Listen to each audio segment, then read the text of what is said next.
Imagine being born into a family where history was not merely remembered.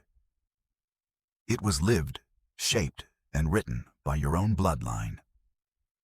John Quincy Adams, the 6th President of the United States, came from America's first great political dynasty, a lineage of diplomats, revolutionaries, and nation-builders. But while the Adams name resounded through the halls of government, the generation that followed him faced a different challenge. How to carry a legacy built on brilliance, discipline, and relentless public service in a world that was rapidly changing. His 5 grandchildren entered life under the weight of extraordinary expectations, watched closely by a nation that viewed the Adams family as the standard for intellectual and civic virtue. Yet their lives took paths filled with triumphs, tragedies, reinvention, and quiet resilience. What happened to the heirs of America's first political dynasty? And how did the grandchildren of John Quincy Adams live beneath a name that once shaped the Republic itself? Their story is one of brilliance shadowed by burden, a forgotten chapter in the narrative of a family that helped define a nation. The grandchildren of John Quincy Adams were born into the heart of America's earliest political dynasty, a lineage that had already produced 2 presidents, multiple diplomats, and some of the fiercest intellectual minds of the young republic. Their grandfather had served as minister to Europe, Secretary of State and President before returning to Congress as a powerful voice against slavery. Their great-grandfather, John Adams, had helped birth the nation itself. With such a legacy behind them, these 5 grandchildren entered a world where the Adams name symbolized discipline, scholarship, and a sense of duty that bordered on destiny. Yet by the mid-19th century, the world they inherited looked very different from the one their grandfather knew.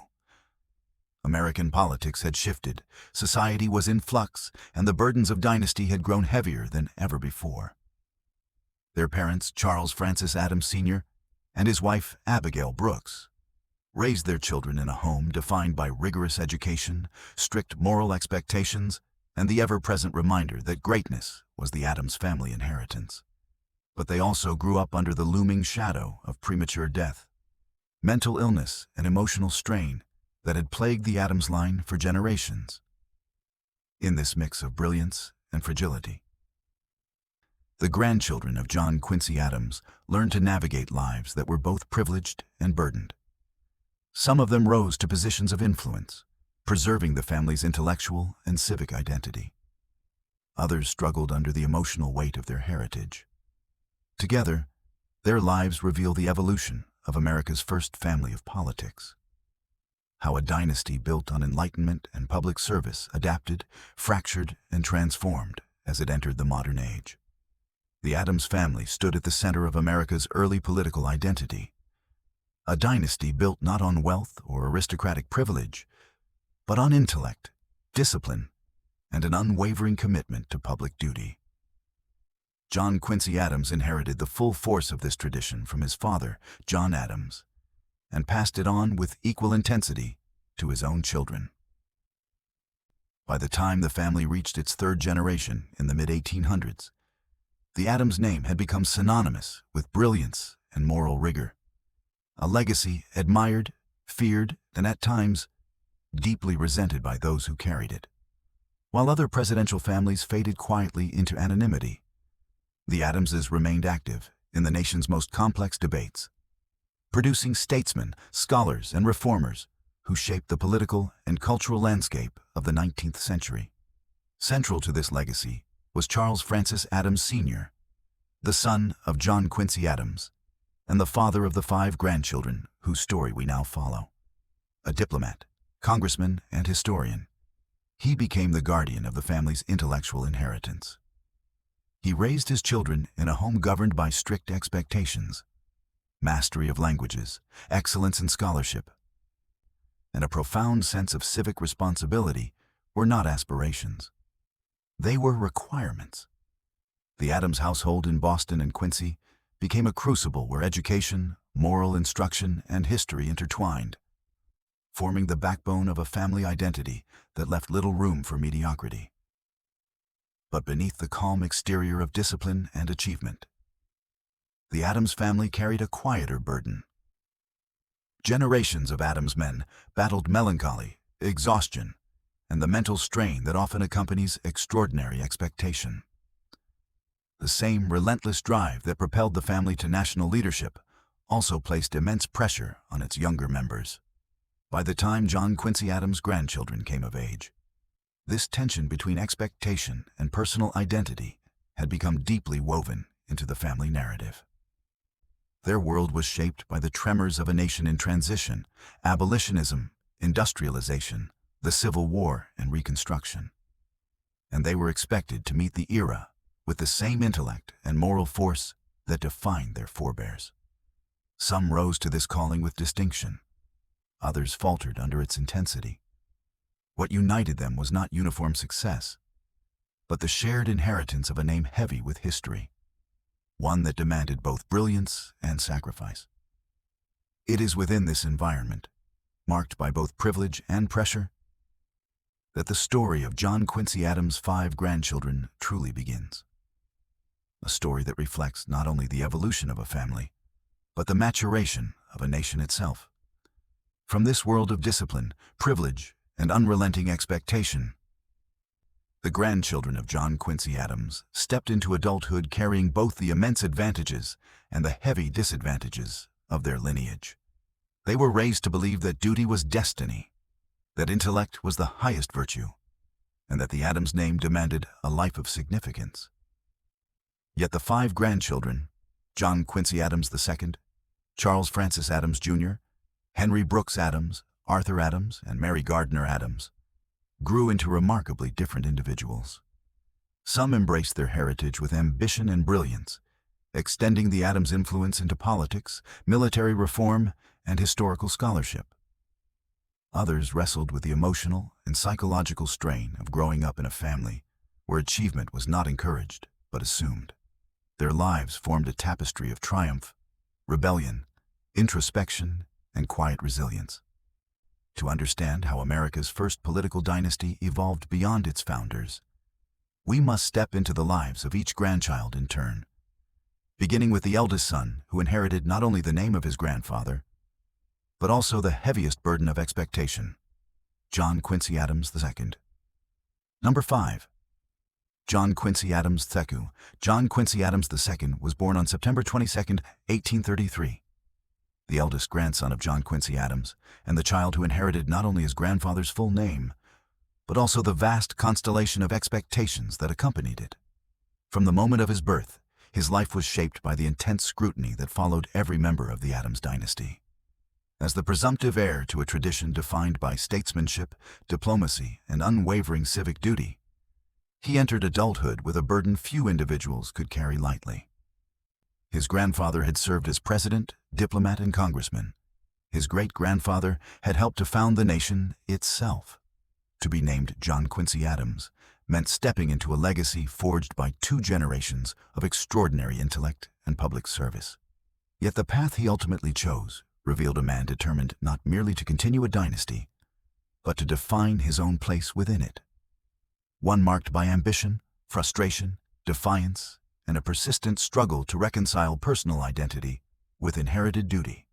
His childhood unfolded within the stern, scholarly environment cultivated by his father, Charles Francis Adams Sr. He grew up surrounded by politics, books, and the philosophical rigor that defined the Adams household. Tutors drilled him in languages, history, and classical literature from a young age, instilling in him the academic discipline synonymous with his lineage. But unlike the calm, intellectual reserve of earlier Adams generations, young John displayed a spirited, sometimes rebellious temperament. He challenged authority, resisted strict expectations, and developed a forceful personality that reflected both his capability and his frustration with the weight placed upon him. Even as he excelled academically, he often bristled at the demands of his family name, revealing early cracks between inherited obligation and personal will. As he entered adulthood, John Quincy Adams II attempted to step into the civic realm that had defined his ancestors. But the transition proved fraught with conflict. He practiced law and became involved in local politics, developing a reputation as a sharp, energetic figure with strong opinions and the confidence to voice them. During the Civil War, He served in the Massachusetts legislature and supported the Union cause, echoing the moral commitment that ran through the Adams family. Yet despite his political promise, he struggled to find the national foothold that his grandfather and great-grandfather had achieved. He ran for governor of Massachusetts several times, but never succeeded. His campaigns marked by tension within his own party and a growing skepticism of his temperament. His career became a study in how the legacy of a great name can both elevate and impede an individual, pushing him into the public spotlight while simultaneously shadowing every attempt to distinguish himself. John's personal life reflected the same mix of ambition and discontent. He married Anna de L'Aigle and built a large family, but his relationship with his father and with the Adams legacy remained complicated. He frequently criticized political institutions and clashed with party leaders, becoming an increasingly independent thinker whose ideas often diverged from mainstream positions. These clashes, combined with his volatile reputation, hindered his political advancement. Eventually, he withdrew from national ambitions and focused on local affairs and business pursuits, including agriculture and estate management. In these quieter roles, he demonstrated a capacity for leadership and administration without the burden of national scrutiny. By the time of his death in 1894, John Quincy Adams II had lived a life defined by his struggle against the enormous expectations placed upon him. Though he never achieved the political heights his name suggested, he carved out a complicated, deeply human story, one marked by flashes of brilliance, unfulfilled ambitions, and the constant tension between personal identity and family legacy. In him, the Adams dynasty revealed its first true fracture, illustrating that even the strongest political lineage can falter when the burden of inheritance grows too heavy. Number 4. Charles Francis Adams Jr. Charles Francis Adams Jr., born on May 27, 1835, entered the world as the second grandson of John Quincy Adams and quickly became the grandchild who most naturally embodied the intellect, analytical discipline, and sense of civic purpose that had defined the Adams line for generations. Where his older brother, John Quincy Adams II, struggled against the weight of inherited expectation, Charles seemed almost carved for it, not through obedience or political ambition, but through a sharp, incisive mind and a character drawn to precision, order, and institutional reform. He would grow into a soldier, a railroad executive, and one of the most respected public voices of his era, demonstrating that the Adams family's influence, though evolving, had not faded. His life reveals the strand of the dynasty that adapted most effectively to a rapidly industrializing nation, shifting from political leadership to economic and structural reform. His childhood, like that of his siblings, unfolded in the rigorous intellectual environment created by Charles Francis Adams Sr., a diplomat and historian devoted to preserving the moral and intellectual traditions of his forebears. From an early age, Charles displayed a keen focus and a reserved temperament. Tutors noted that he learned quickly, argued logically, and maintained an emotional steadiness that contrasted with the more turbulent personalities found elsewhere in the family. He attended Harvard, where he excelled academically and developed a deep interest in law, governance, and the emerging questions of corporate power and industrial growth.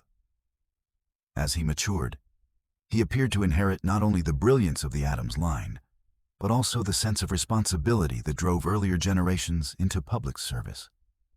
The Civil War became the defining turning point of Charles's early adulthood. He joined the Union Army as an officer in the 1st Massachusetts Cavalry and quickly earned a reputation for bravery, discipline, and clear judgment under pressure. He rose to the rank of colonel and played a notable role in several campaigns, including the Battle of Aldie, where he distinguished himself through strategic skill and personal courage. The war hardened his already disciplined temperament and gave him a lifelong respect for institutional order and national unity. When the conflict ended, Charles emerged not as a politician seeking office, but as a thinker grappling with profound questions about how the post-war nation should govern itself and how modern systems of business and transportation should be structured. It was in the world of railroads, the arteries of the new America, that Charles Francis Adams Jr. left his greatest mark. As the country struggled with corruption, monopolies, and the growing power of industrial capitalism, he became an influential advocate for regulation, transparency, and ethical corporate behavior. He served as a member of the Massachusetts Board of Railroad Commissioners and later as president of the Union Pacific Railroad. His leadership style was analytical, principled, and driven by a belief that modern institutions must be held accountable to the public good. Through lectures, articles, and policy proposals, he emerged as one of the most prominent reformers of the Gilded Age, calling for systems of oversight long before such ideas became mainstream. His writing revealed a voice both sharp and reflective, one that blended the traditional moral clarity of the Adams family with a modern understanding of industrial society.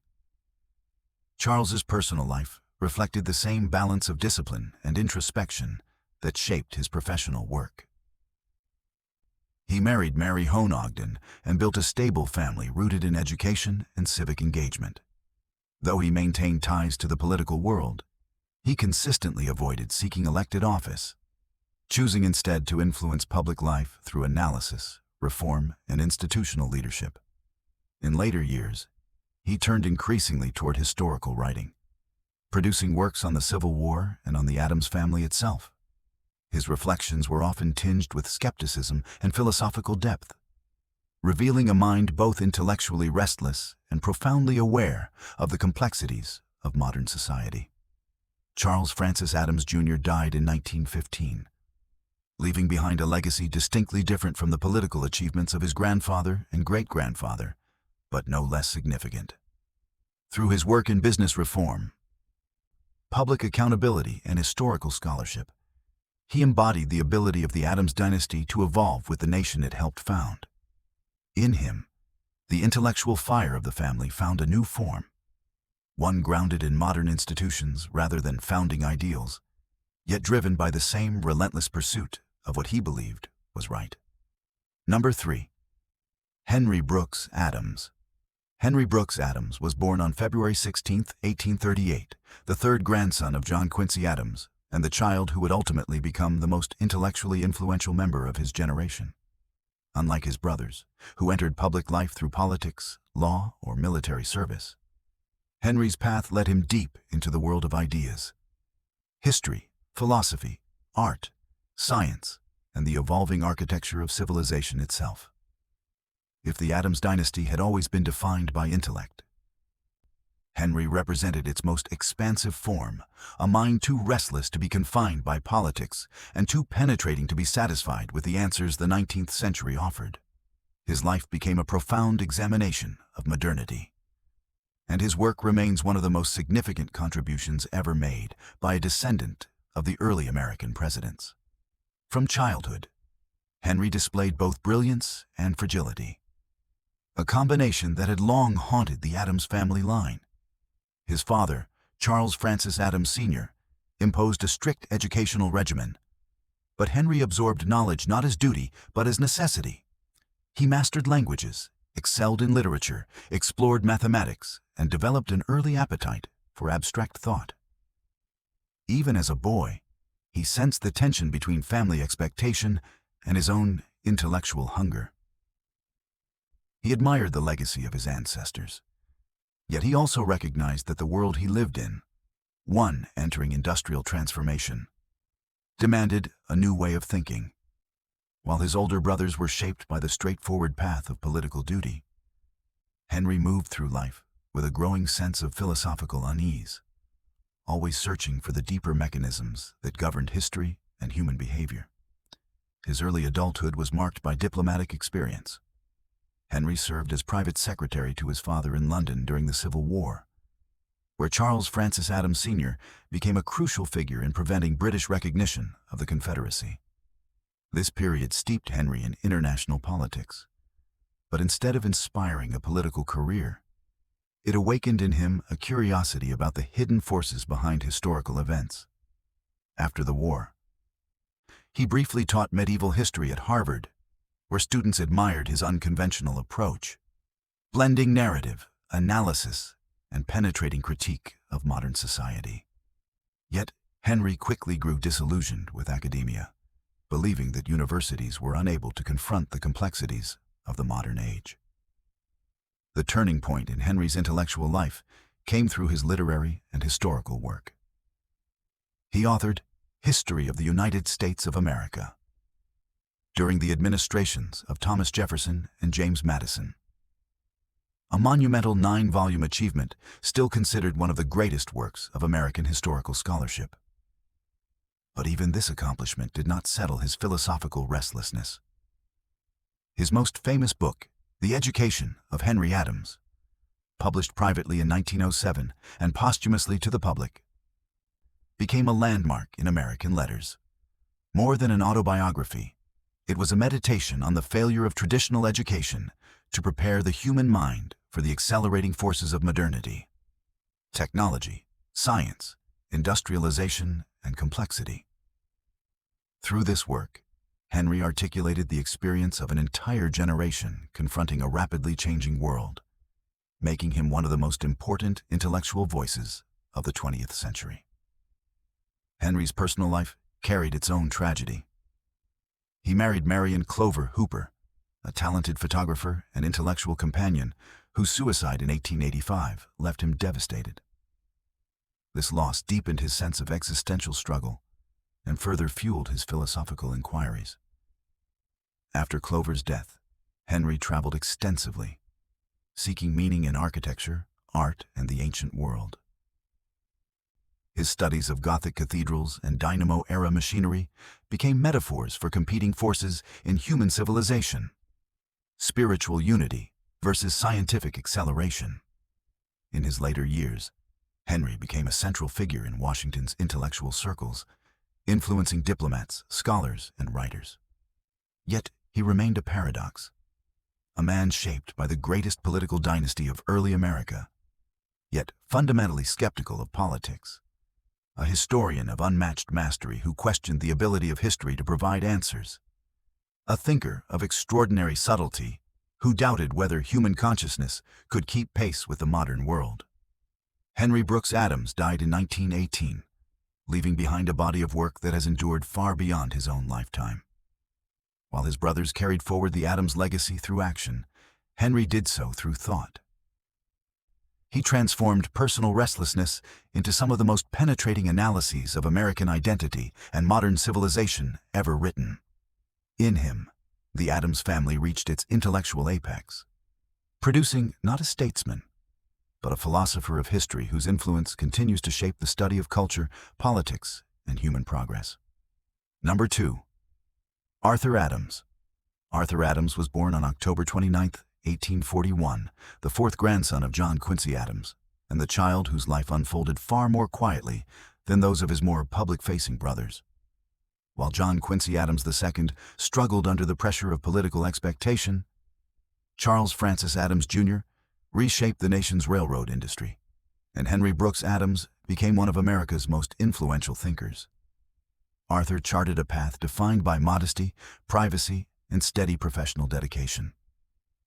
In the constellation of Adams' descendants, he was the grandson who consciously chose to step out of the limelight, forming a life shaped not by political destiny or philosophical ambition, but by practical work, intellectual curiosity, and personal resilience. Arthur grew up in the same disciplined household that produced some of the brightest minds of the 19th century. His upbringing was steeped in books, languages, and the exacting standards set by his father, Charles Francis Adams Sr. Yet Arthur's temperament was gentler, more inward-leaning, and less driven by the competitive intellectual fire that animated his siblings. He possessed a quiet intelligence that revealed itself through steady effort rather than dramatic achievement. And he matured into a young man who valued structure, routine, and the tangible rhythms of daily work. Although surrounded by the towering legacies of his grandfather and great-grandfather, Arthur never felt compelled to pursue public office or national influence. Instead, he adopted a practical approach to adulthood, seeking stability rather than prominence. As he entered professional life, Arthur turned toward business and organizational work, fields that matched his calm disposition and his preference for systematic tasks. He worked in administrative and commercial roles, contributing to the management of enterprises that benefited from his steady judgment and reliability. Unlike his brothers, Arthur did not seek leadership positions. Rather, he thrived as a supporting figure. The kind of worker whose consistency and quiet competence ensured that larger operations could function smoothly. His colleagues knew him as measured, responsible, and thoughtful. A man who understood the value of dependable work in a world increasingly shaped by industrial expansion and societal change. Arthur's personal life reflected the same modesty that defined his career. He married Mary Hone Ogden, a union that connected him to a respected New York family and provided a foundation of domestic stability. Together, they raised children in an environment far removed from the political pressures that had shaped previous Adams generations. Arthur's family life emphasized modest living, moral grounding, and emotional steadiness. Values that stood in contrast to the turbulence and intellectual intensity that often characterized the Adams household. Though he never sought public recognition, Arthur served as a quiet thread of continuity within the dynasty, demonstrating that legacy can also be honored through humility and steadfast character. Yet Arthur's life was not without hardship. He battled periods of melancholy, a recurring struggle within the Adams family. The weight of expectation, even when not actively pursued, carried an emotional toll. He turned to routine, family, and steady work as anchors, finding meaning in daily responsibility rather than public achievement. Through these challenges, Arthur maintained dignity and resolve, illustrating a quieter form of strength within a lineage often defined by brilliance and ambition. Arthur Adams died on July 24, 1886, at the age of 44. His passing did not generate the national attention that had followed earlier Adams generations, but within the family, his loss was deeply felt. He represented the quieter, more grounded side of the dynasty, the part that did not seek to shape history, but instead lived faithfully under the shadow of those who had. In the narrative of John Quincy Adams' descendants, Arthur stands as a reminder that legacy is not always measured in public triumph.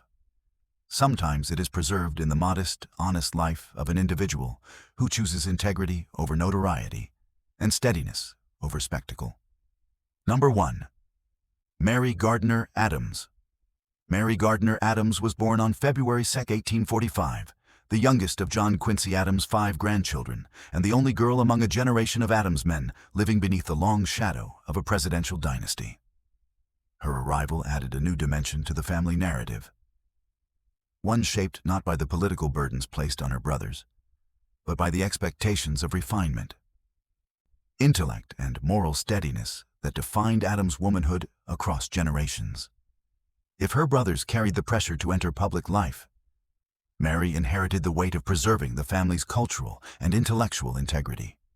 She grew into a woman whose character reflected the quieter strength of the Adams line, a strength forged through education, loyalty, and a deep commitment to family tradition. Mary's childhood unfolded in the same rigorous environment that shaped her brothers, but her path diverged in meaningful ways. The Adams household valued education for daughters as much as for sons, and Mary grew up immersed in languages, literature, and the arts, areas in which she excelled with natural grace. Tutors noted her keen memory, thoughtful temperament, and aptitude for composition, traits that aligned with the intellectual legacy of her ancestors. Yet Mary also developed a gentleness and emotional steadiness that contrasted with the philosophical restlessness of Henry or the political fire of John Quincy Adams II. She became a balancing force within the family, a listener, a mediator, and a quiet anchor of emotional clarity. Her early diaries and correspondence reveal a young woman who observed the world around her with a blend of sensitivity and practical insight. As Mary matured, she stepped into roles that reflected both her upbringing and her personal strengths. She became an important caretaker of family history, preserving letters, documents, and memories that would become invaluable to later generations of scholars. living through the Civil War and its aftermath. She offered critical support to her father as he navigated diplomatic crises in Europe, maintaining the household in his absence and sustaining the moral center of the family during turbulent years. Mary did not pursue a public profession, a limitation of her era, but her intellectual contributions were woven into the family's ongoing work. Her correspondence with her brothers, especially Henry, reveals her influence as an advisor, confidant, and stabilizing presence during moments of professional and emotional crisis within the family. While Mary Gardiner Adams did not achieve public recognition during her life, she played a pivotal role in shaping the private world of the Adams dynasty. She remained close to her mother and father, supported her brothers through illness, ambition, and disappointment, and helped maintain the unity of a family often strained by its own brilliance and expectation. Her life was one of service, not in the political arena, but within the domestic and intellectual heart of the Adams line. Through her organizational work, personal discipline, and keen awareness of family identity, she contributed significantly to the preservation of the Adams legacy for future historians.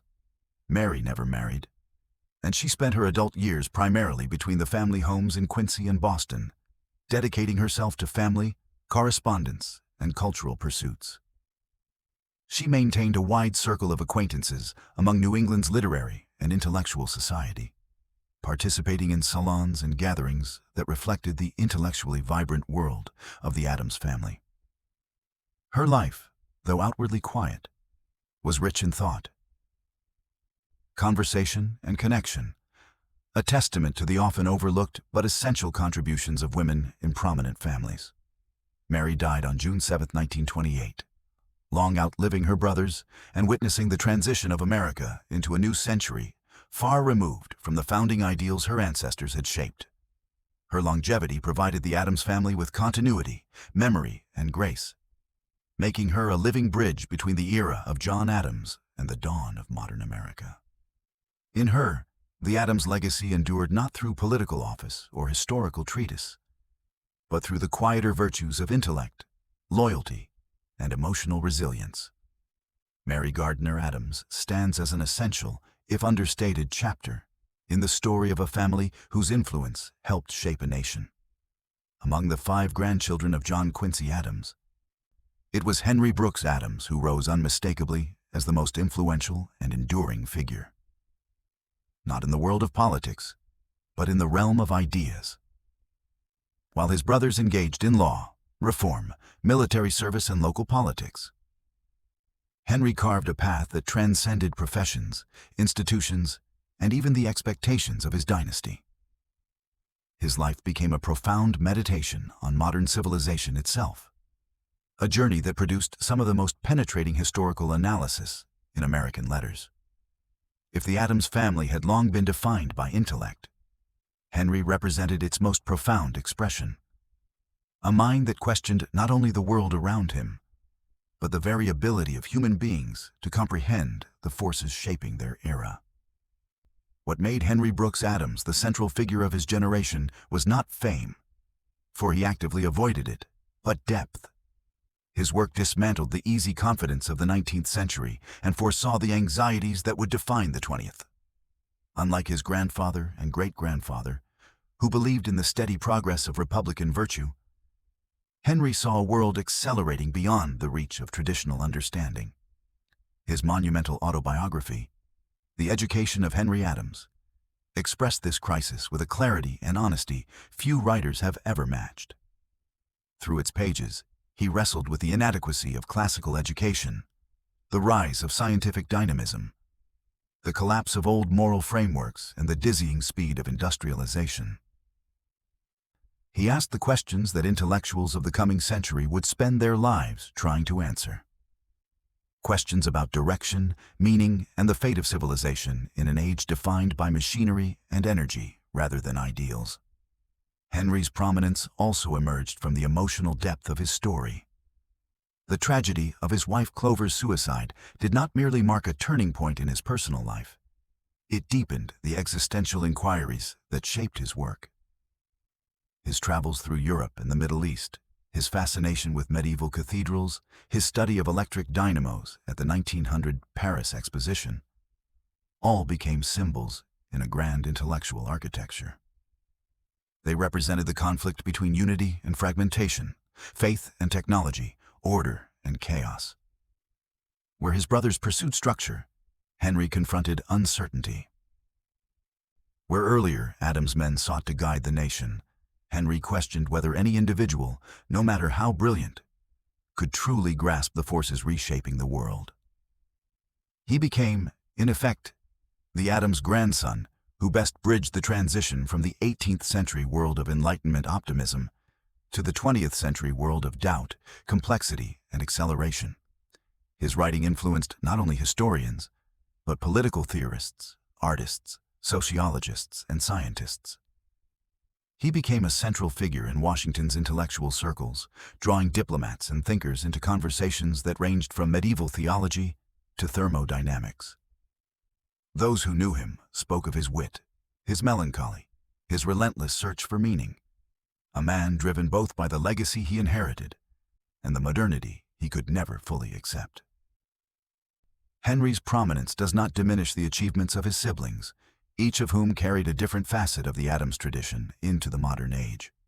But it is Henry who stands at the apex of the family's intellectual evolution. Through him, the Adams legacy became not a political inheritance, but a philosophical one.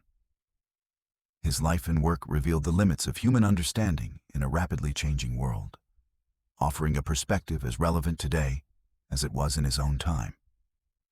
In Henry Brooks Adams, the dynasty of America's early presidents found its most introspective heir. A man who answered the call of legacy not with political ambition or public authority, but with one of the most profound intellectual journeys in American history. The story of John Quincy Adams' 5 grandchildren forms a striking final movement in the long, intricate symphony of America's first great political dynasty. Born into a legacy defined by revolution, diplomacy, and moral rigor, each grandchild inherited not only the privileges of history, but also the burdens that came with it. Their lives unfolded in an America racing toward modernity, where old ideals collided with new realities, and where the Adams name, once synonymous with national leadership, evolved into something more complicated, more human. John Quincy Adams II carried the heaviest weight, bearing both the name and the expectations of 2 presidential generations. His life revealed the painful truth of dynastic inheritance. Brilliance is not guaranteed, and destiny cannot be commanded. His struggle illuminated the cracks in the Adams legacy, the emotional toll of living beneath a name that demanded greatness. Charles Francis Adams Jr. stepped into the modern world with clarity and discipline, transforming the Adams tradition into a force for institutional reform rather than political office. As a soldier, railroad leader, and critic of unchecked power, he embodied the family's adaptability, proving that public service could thrive even outside government. Henry Brooks Adams became the dynasty's philosopher, the voice that bridged centuries. His intellectual journey carried the family legacy into the realm of ideas, questioning the very foundations of education, history, and human progress. He revealed the deep anxieties of a world entering modernity, and in doing so, became the most enduring mind of his generation. Arthur Adams represented the quiet dignity within the dynasty. Through a life of steady work, humility, and resilience, he showed that legacy does not always demand brilliance. Sometimes it asks only for honesty, balance, and the courage to live a life unshaped by expectation.